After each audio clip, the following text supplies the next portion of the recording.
मशीनें लगा दो, जहाँ जहाँ ऐसी फिलहाल जो मुश्किलात है, क्योंकि जो फिलहाल तुरंत जो समाधान होगा वो ड्रेजिंग है की मशीनें बड़ी बड़ी डाल के इस नदी को खाली किया है।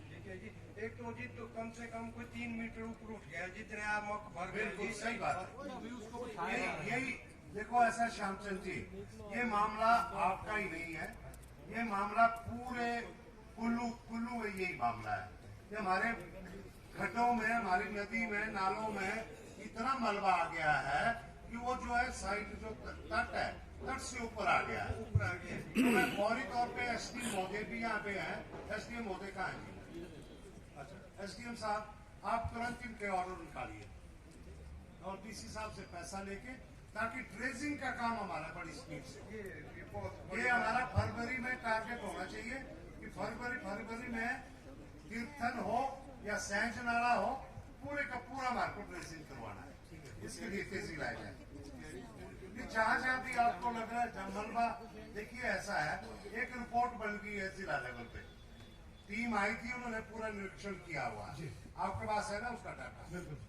ड्रेजिंग पॉइंट डीसी साहब आपके पास आ गया, ऑर्डर इशू किया हुआ, उसमें करीब 44 लोकेशंस लिए हमने, उसी रिपोर्ट के आधार पे सेकंड पार्ट ऑफ ऑर्डर उसी में क्लोज है। वो ठीक है कि हमने 44 साइटें, एससी साहब जी 44 साइटें जिला कुल्लू में अगर हमने देखी है, उसके अलावा भी कुछ साइट्स है जिनमें कि ये काम होना जरूरी है ना?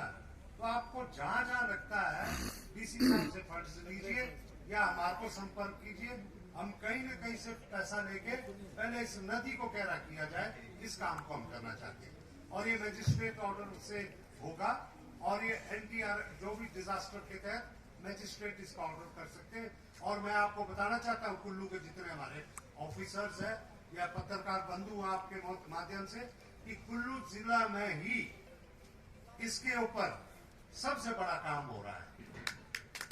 कुल्लू एक ऐसा जिला है जहाँ नुकसान भी सबसे पहले हुआ, लेकिन मैं प्रशासन का, हमारे वन विभाग का, आईपीएच का और जो जो संबंधित इसके साथ विभाग थे, सबने इतनी तेजी से इसमें, क्योंकि माननीय मुख्यमंत्री जी ने भी ऊपर से टीम भेजी थी। एक हमारे बहुत सारे जो है इसमें जो कोऑर्डिनेट्स के साथ स्थान चिन्हित किए जा चुके हैं, जिसमें लैटिट्यूड लॉन्जिट्यूड बताया कि ये कहाँ पे होना है। लेकिन उसके अलावा भी अगर कुछ रहता है तो उसको एसडीएम महोदय आप देखें और इसके तुरंत ऑर्डर कर दें। फंड्स की डीसी साहब देखेंगे जितना होगा, और हम भी कोशिश करेंगे, सरकार से कोई कमी नहीं रहेगी। ठीक है जी, ठीक है। आप कहने जा रहा हूं कि एक बहुत ही बेहतर जो एक यहाँ पे इस बैठक का संचालन हुआ है, और मुझे खुशी है कि हमने लगभग 60 के लगभग यहाँ पे जिला कुल्लू के कोटरोड में 27 जनवरी को राष्ट्रीय किन्नर समाज सेवा बड़ी तेजी से के राष्ट्रीय संचालक द्वारा जागरूकता अभियान का आयोजन किया गया, जिसमें किन्नर समाज को भी समाज के दूसरे सभी वर्गों की भांति सम्मान का दर्जा मिले, इसी सोच को लेकर किन्नर समाज सेवा के राष्ट्रीय संचालक ऋषिपाल डडवाल ने पूरे भारत में किन्नर समाज के लिए जागरूकता अभियान चला रहे हैं, जिसकी शुरुआत उन्होंने मनाली से की। कुल्लू में आयोजित इस कार्यक्रम में किन्नर समाज के हिमाचल प्रदेश किन्नर समाज महामंगलेश्वर शोभा ठाकुर और किन्नर समाज के लोग मौजूद रहे। वहीं ऋषिपाल डडवाल ने इस मौके पर जानकारी देते हुए कहा कि किन्नर भी हमारे समाज का हिस्सा है। जिस तरह दूसरे वर्ग, विकलांग, दिव्यांग व अन्य वर्गों को सम्मान का दर्जा प्राप्त है, उसी तरह किन्नर भी नारी से जन्मे होते हैं और इनके उत्थान के लिए पूरे भारत में हर जिला में समय समय जागरूकता अभियान चलाए जाएंगे, जिसकी शुरुआत हमने कोटरोड से की। उन्होंने बताया कि वे किन्नर समाज में के लिए 31 वर्षों से सेवा कर रहे हैं। उन्होंने बताया कि आज किन्नर समाज में पीएचडी, डॉक्टर, साहित्यकार, लेखक व पढ़े लिखे लोग हैं और किन्नर समाज के लोगों को भारत सरकार, राज्य सरकार नौकरी दे, ताकि ये समाज और देश के लिए अपना योगदान दे सके। इस जागरूकता कार्यक्रम में ग्रामीण महिलाओं, महिला मंडल, बच्चों यह एक सफल आयोजन।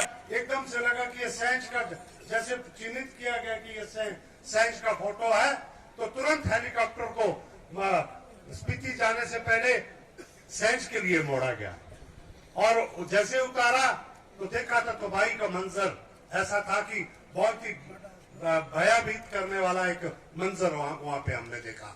मुख्यमंत्री जी ने बिजली नहीं थी, एटीएम नहीं चल रहे थे, बैंक नहीं चल रहे थे, 1 करोड़ रुपया तुरंत भेजा और जिसको यहाँ पे राशन सहित सहज में लोगों के लिए भेजा गया। आज तक हमने भी बहुत सारी त्रासदियां, हमने बादल फटने की त्रासदी जो है क्लाउड बस्ट का नाम हमने पहली बार सुना था जब मैं पंचायत समिति का अध्यक्ष होता था, कुल्लू पंचायत समिति का। ये सन 92-93 की बात है, 94 जब शाट नाला में 94 में शाट नाला में क्लाउड बस्ट हुआ था। तब से हमने त्रासदियां देखी है। 95 की भी हमने त्रासदी देखी, लेकिन जितनी मुस्तैदी से, जितने तेजी से कुल्लू जिला में बचाव राहत कार्य हमने देखा है, शायद मैंने कभी आज तक अपने जीवन में इतने तेजी से नहीं देखा। हम भी रात दिन लगे रहे, नेटवर्क था नहीं, उसके बावजूद जहां से आता था कि ये चीजें हैं, इसके लिए मैं पूरे अपने सरकार के मुखिया को, माननीय सुखविंदर सिंह सुक्खू जी और प्रशासन को, सभी विभागों को मैं बधाई का पात्र मानता हूं।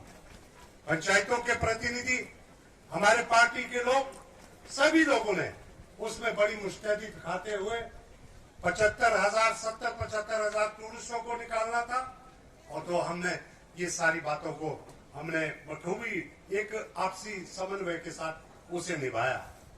आज से पूर्व भी सरकारों के कार्यक्रम चलते थे, जिन कार्यक्रमों में जो है हम देखते थे कि वो कार्यक्रम, बेशक पूर्व में जनमंच का कार्यक्रम होता था, उसको बाद में कईयों ने उसको नाम लंच मंच दिया गया कि लंच का कार्यक्रम है।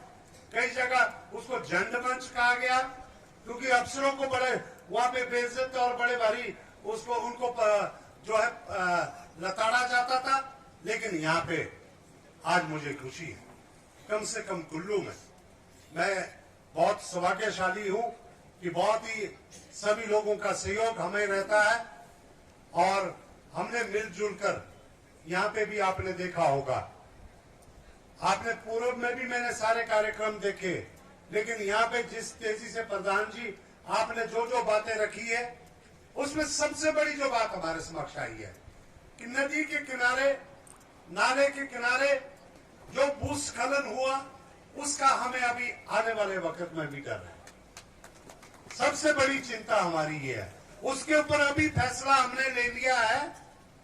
कुल्लू जिला उसमें अग्रणी है, उसके लिए हमारे सभी विभाग, प्रशासन, जिला कुल्लू उपायुक्त और पूरी टीम, फैसला लिया गया है कि मेहरबानी करके जितने हमारे यहाँ पे उपमंडल अधिकारी हैं, उपायुक्त महोदय ने कह दिया है कि बजट की कमी नहीं है और मुझे भी मालूम है कि बहुत सारे ऐसे हमारे पास जिला में, आप बोलिए लाडा है, साडा है, कई सारी बातें, बड़े बड़े प्रोजेक्ट्स है, हमने उन सबको फंड्स को इस्तेमाल करना है और वो फंड्स अगर हमारे ये बचाव जो ये बाढ़ पीड़ित क्षेत्र में नहीं लगेगा तो कहाँ लगेगा। अब हर कोई कह रहा है कि सीमेंट का कंक्रीट लगाइए, लेकिन मेरे अपना निजी एक जो है मैंने जो एक एक्सपीरियंस किया है और जो यूरोप में जाकर देखा, चाइना में हाल ही में मैं था, चाइना में जिस प्रकार से देखा, कहीं पे कोई कंक्रीट के डंगे नहीं है। वहां पे क्या है कि वहां पे हर साल ड्रेजिंग होती है। ये ड्रेजिंग शब्द कहां से सीखा हमने? इसी साल जब उपायुक्त महोदय के साथ हम बैठक कर रहे थे तो ड्रेजिंग के ऊपर हमने चर्चा की, ड्रेजिंग क्या होता है। उत्तराखंड के में जब बाढ़ आई तो उन्होंने, उस वक्त की सरकारों ने, उन्होंने एक फैसला लिया कि क्यों न एक स्थायी नीति इन खड्डों से, इन नदियों से ड्रेजिंग करने की। ड्रेजिंग ये होता है कि जो मलबा आया है उसे निकाल